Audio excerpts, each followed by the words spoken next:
पिछले बार आप लोगों को यह पढ़ाया गया था कि संसाधन जो कि ज्योग्राफी का पहला चैप्टर है, और इसमें यह भी आप लोगों को बता दिया गया था कि इस टॉपिक में यानी इस चैप्टर में कौन कौन से आपको टॉपिक पढ़ना है, ये चीज आपको बता दिया गया था। जिसमें एक व्यक्ति था जिसका नाम था आपको जिमरमैन, और जिमरमैन का एक बहुत ज्यादा प्रचलित कथन है, और वो कथन था आपको संसाधन होता नहीं है बल्कि बनाया जाता है। और इस टॉपिक में आपको बहुत सारा टॉपिक भी आपको बताया गया था कि किस प्रकार से पहला चैप्टर में आपको कौन कौन से टॉपिक है जो कि सबसे ज्यादा महत्वपूर्ण है, चाहे वो मॉन्ट्रियल समझौता हो, चाहे वह क्योटो सम्मेलन हो, ठीक है, चाहे वह पृथ्वी शिखर सम्मेलन ही क्यों ना हो, या फिर चाहे वह 1972 ईस्वी का स्टॉकहोम सम्मेलन ही क्यों ना हो। तो इसमें कई प्रकार का आपको सम्मेलन पढ़ना है।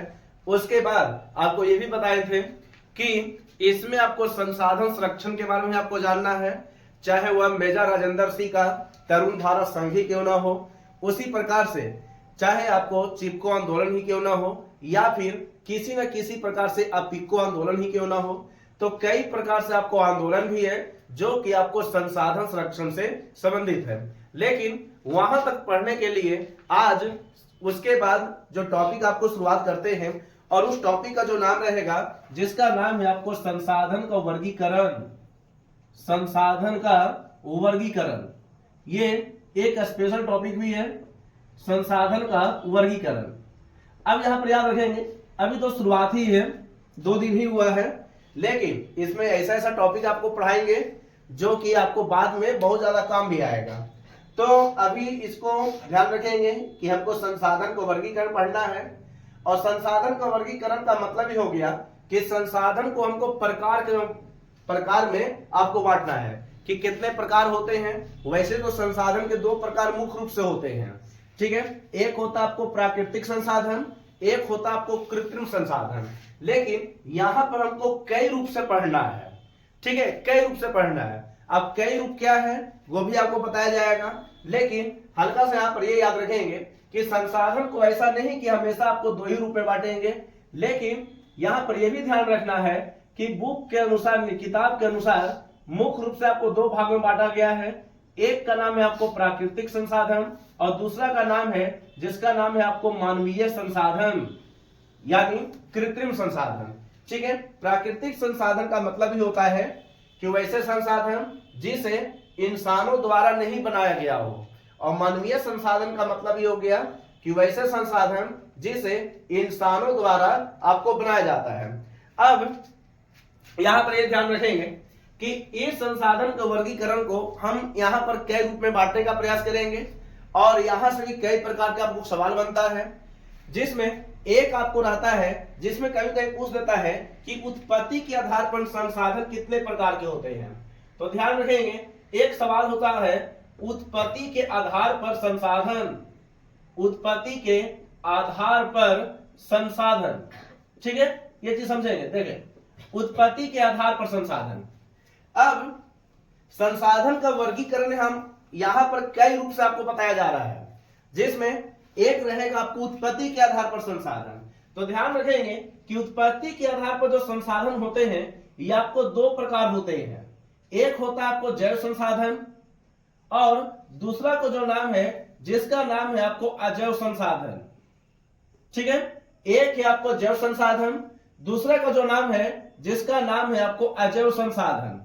ये हो गया आपको उत्पत्ति के आधार पर, ठीक है। अब देखिए यहां पर, अब जब उत्पत्ति के आधार पर जब संसाधन बोला जा रहा है तो यहीं से हम आपको परिभाषा में निकल जाएगा।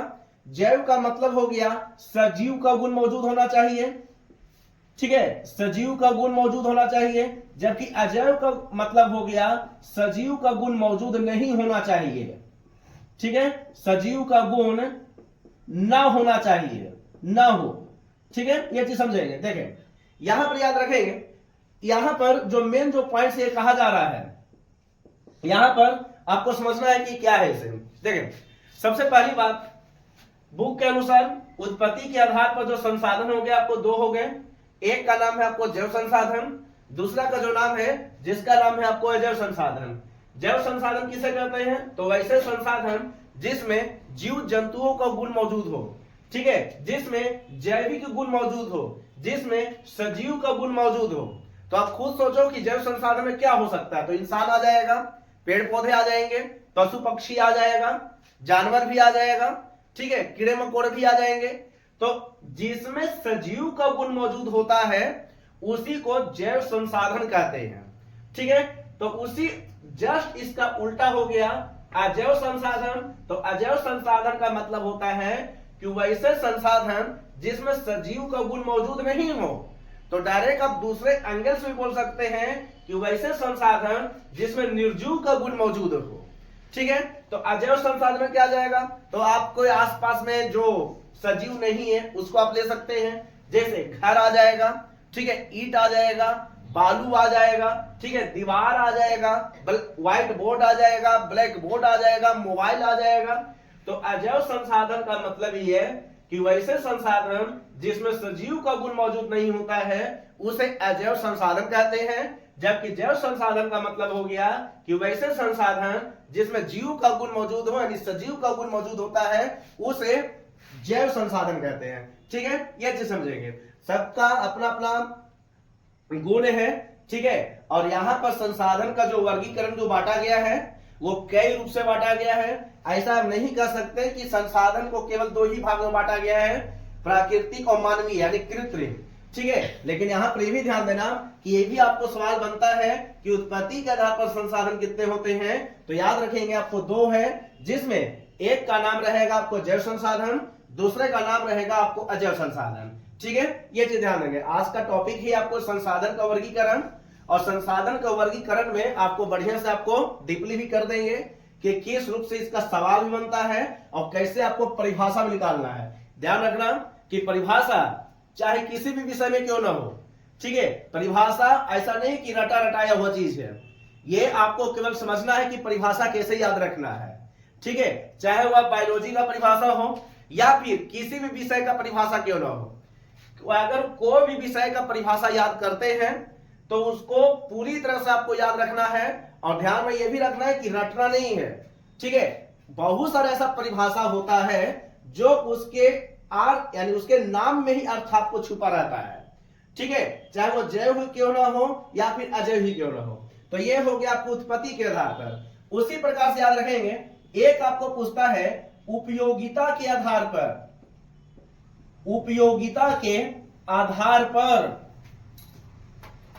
पर संसाधन। अब इसको भी जान लें, उपयोगिता के आधार पर संसाधन, ठीक है। अब देखिए यहां पर उपयोगिता के आधार पर जो संसाधन जो होते हैं ये भी आपको दो प्रकार के होते हैं। आराम आराम से जानेंगे, सवाल कई प्रकार से आपको बनता है, ठीक है। और ऐसा नहीं है कि कोई भी आपको हम बोलते हैं कि रटने के लिए, रटना नहीं है, इसके नाम में ही इसका अर्थ छुपा हुआ है, ठीक है। ये चीज समझेंगे। और आपको पहले भी बता चुके हैं कि आधा से ज्यादा क्वेश्चन आपको तब बन जाएगा जब आप उस प्रश्नों को बढ़िया से देखेंगे, ठीक है। ये चीज है, ऐसा नहीं है कि प्रत्येक प्रश्न को आपको रटना है। अब आपको बार-बार बोलते हैं कि आराम से पढ़ें, पढ़ने से सब कुछ याद हो जाएगा। देखिए यहां पर, अब यहां पर ये याद रखेंगे, उपयोगिता के आधार पर संसाधन अगर देखोगे तो इसके भी दो प्रकार होते हैं। एक होता है आपको नवीकरणीय संसाधन, ठीक है, नवीकरणीय संसाधन, और एक होता है आपको अनवीकरणीय संसाधन, अनवीकरणीय संसाधन, ठीक है। ये चीज समझेंगे, अनवीकरणीय संसाधन। देखें आराम आराम से जानेंगे क्या है इसे। एक है आपको नवीकरणीय संसाधन और एक है आपको अनवीकरणीय संसाधन, नवीकरणीय अनवीकरणीय संसाधन, ठीक है। देखिए अब यहां पर याद रखेंगे, एक है आपको नवीकरणीय, एक है आपको अनवीकरणीय। अब इसको भी परिभाषा बहुत आसानी से याद रखना है कि नवीकरणीय किसे कहते हैं और अनवीकरणीय किसे कहते हैं, ठीक है। यह चीज ध्यान रखेंगे। देखिए क्या है इसे, अब यहां पर याद रखेंगे, नवीकरणीय का मतलब ये होता है ना कि वैसे संसाधन जिसे बनाया जाता हो, चाहे वह रासायनिक रूप से बने, चाहे वह भौतिक रूप से बने या किसी भी विधि से बने, ठीक है, किसी भी विधि द्वारा बनाया जाता हो, ठीक है, किसी भी विधि द्वारा बनाया जाता हो। ध्यान रखना बहुत आसान है, ये हम आपको बता भी दे रहे हैं कि आप किस रूप से आपको नवीकरणीय और अनवीकरणीय संसाधन को छांट सकते हो। ठीक है, परिभाषा तो आपको लिख दिया जाता है कि वैसे संसाधन जिसे रासायनिक रूप से या भौतिक रूप से या किसी भी विधि द्वारा पुनः निर्माण किया जा सकता हो। ठीक है, जिसे बनाया जा सकता हो। और ध्यान रखना कि इसको सबसे आसान पहचानने का नियम यह है कि जो आपको आसानी से उपलब्ध हो जाता हो।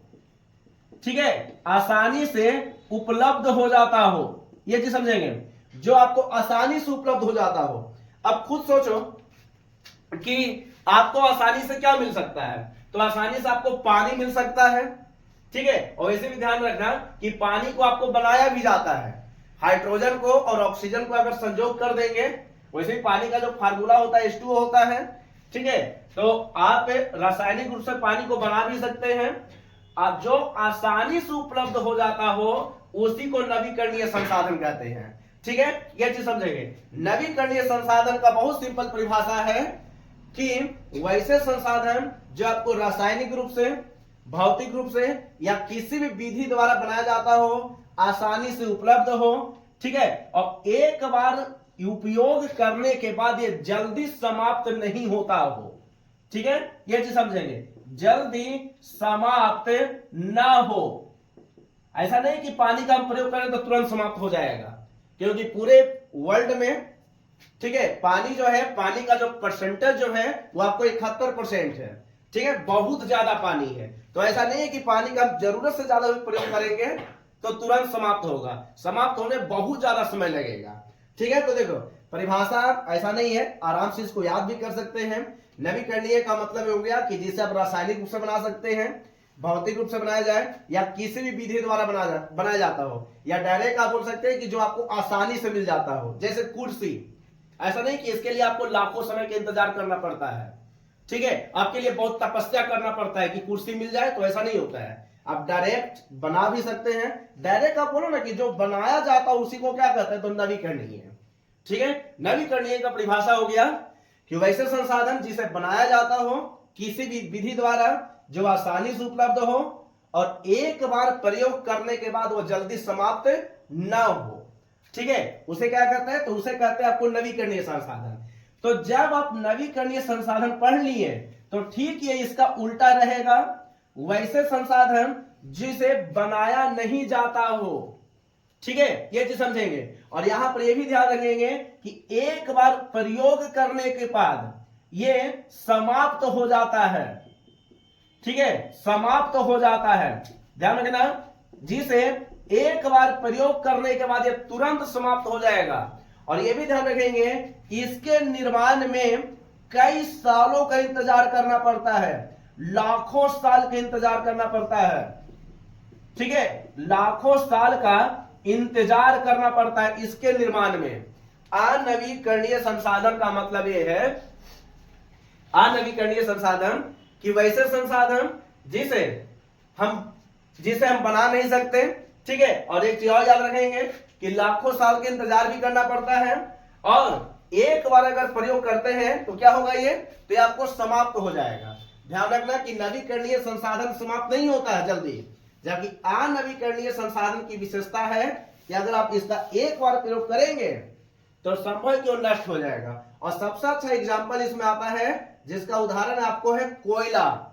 ठीक है, क्योंकि कोयला को प्राप्त करने में लाखों साल के इंतजार करना पड़ता है। अब ये आप दिमाग में मत रखें कि सर हम ले लेंगे कहीं भी जाकर, तो बात की बात है, लेकिन ध्यान रखना कि कोयला बनने में, ठीक है, लाखों साल का इंतजार करना पड़ता है। कई लाखों साल, करोड़ों साल का इंतजार करोगे तब आपको कोयला का निर्माण होता है। तो यहां पर आपको 2 पॉइंट्स हो गया, एक हो गया आपको उत्पत्ति के आधार पर, और जिसमें आपको जैव अजय बता दिए। एक हो गया आपको उपयोगिता के आधार पर, जिसमें आपको नवीकरणीय और अनवीकरणीय हो गया। नवीकरणीय अनवीकरणीय का एग्जाम्पल भी कभी कभी देता है और पूछ देता है कि निम्नलिखित में नवीकरणीय संसाधन कौन है। तो ध्यान रखना, नवीकरणीय पहचानने का सबसे आसान उपाय यह है कि जो आपको आसानी से उपलब्ध हो जाता है उसे नवीकरणीय कह सकते हैं, और जो आपको आसानी से उपलब्ध नहीं होता है उसे अनवीकरणीय कहते हैं। नवीकरणीय में यह भी होता है कि जल्दी समाप्त न होता है। नवीकरणीय में किसी भी विधि द्वारा बनाया जाता है, जबकि अनवीकरणीय का मतलब ये हो गया कि इसे बनाने में लाखों साल का इंतजार करना पड़ता है। तो नवीकरणीय और अनवीकरणीय से आपको ऑप्शन से पूछता है, यह भी आपको ध्यान रखना है। ठीक है, ये चीज समझेंगे। अब जब संसाधन आप पढ़ ही रहे हैं तो एक और आपको टॉपिक वाइज मिल जाता है जिसमें नाम रहेगा आपको स्वामित्व के आधार पर संसाधन। स्वामित्व के आधार पर संसाधन, स्वामित्व के आधार पर, ठीक है, स्वामित्व के आधार पर संसाधन। देखें, अब यहां पर याद रखेंगे स्वामित्व के आधार पर संसाधन। अब एक हो गया आपको उत्पत्ति के आधार पर, दूसरा हो गया आपको उपयोगिता के आधार पर, तीसरा हो गया आपको स्वामित्व के आधार पर। ध्यान रखना कि क्वेश्चन आपको यही से बनता है और यहां से आपको बनेगा, यहां से आपको क्वेश्चन नहीं बनता है जल्दी। ठीक है, अब ऐसा नहीं कि नहीं बन रहा है तो नहीं पढ़ना है, पढ़ना सब है। क्लास 10th में जो जो आपको लिखा हुआ है सब कुछ आपको ध्यान रखना है। देखिए यहां पर, अब यहां पर याद रखेंगे जिसमें आपको स्वामित्व के आधार पर संसाधन 4 प्रकार के होते हैं, जिसमें पहला आपको व्यक्तिगत संसाधन, दूसरा आपको सामुदायिक संसाधन, सामुदायिक, तीसरा आपको राष्ट्रीय संसाधन, राष्ट्रीय संसाधन, चौथा जो है जिसका नाम है आपको अंतरराष्ट्रीय संसाधन। ठीक है, ये चीज समझेंगे। देखें, स्वामित्व के आधार पर जो संसाधन हो गया ये आपको 4 हो गए। एक का नाम है आपको व्यक्तिगत संसाधन, दूसरे का जो नाम है सामुदायिक संसाधन, तीसरे का जो नाम है अंतरराष्ट्रीय संसाधन और चौथे का जो नाम है राष्ट्रीय संसाधन। ठीक है, ये चीज ध्यान रखना। तो अब इसको भी बारी बारी समझेंगे। स्वामित्व का मतलब हो गया मालिक, ठीक है, कि इसका मालिक कौन होता है। अब पहला जो नाम आपको लिखा हुआ है व्यक्तिगत संसाधन, तो देखिए आप व्यक्तिगत का मतलब ही हो गया कि वैसा संसाधन जो किसी निजी के हाथ में हो। निजी का मतलब पर्सनल, ठीक है, किसी पर्सनल व्यक्ति के हाथ में हो। जैसे मान लेते हैं कि आपका घर, अब जब आपका घर है तो ऐसा नहीं कि दूसरा व्यक्ति दावा कर सकता है कि ये मेरा भी घर है। ठीक है, जैसे मान लेते हैं कि कोई भी घर होता है तो घर किसी का व्यक्तिगत होता है। ठीक है, चाहे यही रूम क्यों ना हो, तो ये रूम भी जो है ये भी किसी का व्यक्तिगत है। व्यक्तिगत का मतलब होता है कि पर्सनल होना चाहिए, पर्सनल है ये। ठीक है, व्यक्तिगत है। तो यहां पर ये याद रखना, चाहे मान लेते हैं कि आपका खुद का मोबाइल वो भी व्यक्तिगत है। ठीक है, तो व्यक्तिगत संसाधन का मतलब हो गया कि वैसे संसाधन जिसका मालिक केवल एक होना चाहिए। जबकि सामुदायिक का मतलब होता है, सामुदायिक यहां पर नाम से स्पष्ट है, समूह में होना चाहिए। जैसे इसका सबसे अच्छा एग्जाम्पल ये होता है सामुदायिक में कि वैसे संसाधन जिसका मालिक एक नहीं होता है, कई सारा होता है। जैसे इसका अगर एग्जाम्पल अगर देखोगे ना तो इसका एग्जाम्पल आ जाएगा आपको मंदिर, जो पूरे समूह के लिए होता है। अब ऐसा नहीं कि मंदिर केवल पुजारियों के लिए है। ठीक है, ये चीज समझेंगे। मस्जिद केवल एक व्यक्ति के लिए नहीं है। ठीक है, ये चीज समझेंगे। देखिए क्या है ऐसे यहां पर यह चीज आपको समझना है कि चाहे वो सामुदायिक संसाधन में यह होता है कि वैसे संसाधन जो किसी एक व्यक्ति के हाथ में नहीं हो। ठीक है, किसी एक व्यक्ति के हाथ में नहीं हो, चाहे वह मंदिर ले लो, मस्जिद ले सकते हैं, ठीक है, स्कूल ले सकते हैं, यानी विद्यालय ले सकते हैं, ठीक है, खेल का मैदान ले सकते हैं, खेल का मैदान जो सरकारी मैदान है। ठीक है, ये सब आपको ऐसा नहीं कि किसी पर्सनल व्यक्ति के है। ठीक है, सामुदायिक का मतलब ही होता है कि किसी पर्सनल का ना होकर सबका होना। ठीक है, यह चीज समझेंगे। तो यहां पर सामुदायिक संसाधन का मतलब ये हो गया कि वैसे संसाधन जिसमें मालिक जो होता है एक नहीं होता है, कई सारा हो सकते हैं। ठीक है, ये चीज समझेंगे। तीसरा है आपको राष्ट्रीय संसाधन। तो राष्ट्रीय संसाधन का मतलब ये हो गया कि देश के अंदर जितने भी संसाधन है उसका जो मालिक होता है वह केंद्र सरकार होता है। केंद्र सरकार का मतलब आप बोल सकते हैं कि प्रधानमंत्री। जैसे मान लेते हैं कि हम तुरंत बोल दिए कि ये घर जो है, ठीक है, या जो स्कूल जो है, या किसी भी रूप में मान लेते हैं कि मोबाइल क्यों ना हो, तो देश के अंदर जितने भी संसाधन होते हैं सबसे पहले उसका जो मालिक है वो आपको केंद्र सरकार होता है, देश का है वो। ठीक है, देश का है। अब ऐसा नहीं है दिमाग में रखना कि मतलब ये मेरा घर है तो मेरा घर है, ठीक है, ये मेरा रूम है तो मेरा रूम है, इसके पहले भी या इसके बाद में भी आपको सेंट्रल का नियम चलता है, ठीक है, केंद्र का नियम चलता है। तो राष्ट्रीय का मतलब होता है कि देश के अंदर जितने भी संसाधन है सबका जो मालिक होता है वह केंद्र सरकार होता है। और अंतर्राष्ट्रीय का मतलब हो गया कि इसका नियंत्रण जो है ये आपको अंतर्राष्ट्रीय संस्था करती है, ठीक है, इसका नियंत्रण जो है अंतर्राष्ट्रीय संस्था द्वारा इसका नियंत्रण किया जाता है, ठीक है। अब अंतर्राष्ट्रीय और राष्ट्रीय, ये राष्ट्रीय का मतलब हो गया देश के अंदर और अंतर्राष्ट्रीय का मतलब हो गया देश के बाहर, ठीक है, देश के बाहर, देश के बाहर हो गया, ये चीज समझेंगे। देश के बाहर अंतर्राष्ट्रीय संसाधन और देश के अंदर राष्ट्रीय संसाधन और देश के बाहर हो गया अंतर्राष्ट्रीय संसाधन। तो ये चीज हो गया आपको स्वामित्व के आधार पर, ठीक है, ये जरूरी है टॉपिक, ये भी ध्यान रखेगा। अब यहां पर एक और पूछता है जो कि लास्ट है आपको, विकास के आधार पर संसाधन, विकास के आधार पर संसाधन, ठीक है। एक है आपको विकास के आधार पर संसाधन, देखें विकास के आधार पर संसाधन। अब यहां तक तो हो गया स्वामित्व के आधार पर संसाधन 4 हो गए। विकास के आधार पर संसाधन जो होते हैं ये भी आपको 4 होते हैं, जिसमें एक का नाम है आपको संभावी संसाधन, ठीक है, बारी बार से जान ले क्या है, इसे बारी बार से आपको बताते भी चल रहे हैं, ठीक है। एक है आपको संभावी संसाधन, दूसरा है आपको विकसित संसाधन, विकसित संसाधन, ठीक है, ये चीज समझेंगे। पहला हो गया जिसका नाम है आपको संभावी संसाधन, एक है जिसका नाम है आपको विकसित संसाधन, उसके बाद हो गया भंडारी संसाधन या भंडार संसाधन, और चौथा जो हो जाएगा जिसका नाम है आपको संचित कोष संसाधन, ठीक है, संचित कोष संसाधन। विकास के आधार पर जो संसाधन हो गए आपको 4 हो गए। एक का नाम है आपको संभावी संसाधन, दूसरा को जो नाम है जिसका नाम है आपको विकसित संसाधन, तीसरा को जो नाम है जिसका नाम है आपको भंडारी संसाधन, भंडार संसाधन, चौथा को जो नाम है यानी चौथा जो है जिसका नाम है आपको संचित कोष संसाधन, ठीक है, ये चीज ध्यान रखना।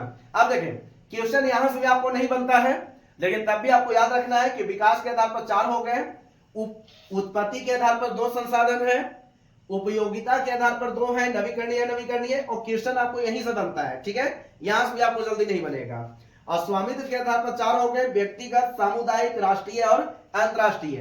अब विकास के आधार पर 4 है, संभावी, विकसित, भंडारित, और एक का नाम है जिसका नाम है आपको संचित कोष। देखें संभावी का मतलब होता है ना कि वैसे संसाधन जिसकी संभावना किया जा सकता हो भविष्य के लिए, ठीक है, कि मतलब मान लेते हैं कि कहीं पर ऐसा संसाधन है जिसको हम संभावी कर सकते हैं, संभावना कर सकते हैं कि वहां पर बहुत विशाल संसाधन है। विकसित संसाधन का मतलब हो गया कि वैसे संसाधन जिसको हम विकसित कर सकते हैं, ठीक है। भंडारित यानी भंडार करना और संचित करना दोनों का मतलब एक ही होता है। यहाँ पर भंडार का मतलब हो गया जमा करना, संचित का मतलब होता है बचाना, ठीक है, तो बचाना और जमा करना लगभग दोनों सेम है। और यहां से भी कई प्रकार के हैं जो कि आपके लिए काफी महत्वपूर्ण है, ठीक है। तो इस प्रकार से अगर देखा जाए तो संसाधन का आपको वर्गीकरण हो गया, इसके बाद आपको प्राकृतिक है और मानवीय है जो कि जरूरी है, ठीक है। इसके बाद आप लोग इसको आराम से उतारेंगे, फिर इसके बाद जो अगला जो टॉपिक रहेगा ये आपको बता दिया जाएगा, तब तक उतारें।